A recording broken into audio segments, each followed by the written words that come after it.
বলেন তো রাসূল সাল্লাল্লাহু আলাইহি ওয়াসাল্লামের সময়কালে ইসলামের সবচেয়ে বড় শত্রু কে ছিল? আবু জাহেল। তার ছেলের নাম কি কেউ বলতে পারেন? ইকরামা।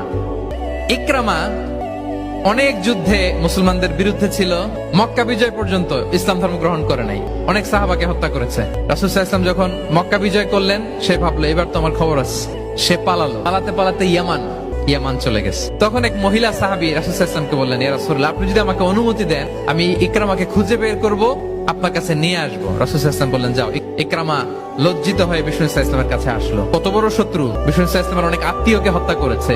তো সে যখন লজ্জিত হয়ে উঠে চড়ে বিষ্ণু সাল্লাল্লাহু আলাইহি ওয়াসাল্লামের কাছে আসলো, বিষ্ণু সাল্লাল্লাহু আলাইহি ওয়াসাল্লাম তাকে দেখে প্রথম যে কথাটা বললেন সেটা হচ্ছে মারহাবান বির-রাকিবিল মুহাজির, মানে welcome to the riding migrant, মানে হে ঘোর সাওয়ার মাইগ্রেন্ট হিজরতকারী ইকরামা, তোমাকে ইসলামে সুস্বাগতম।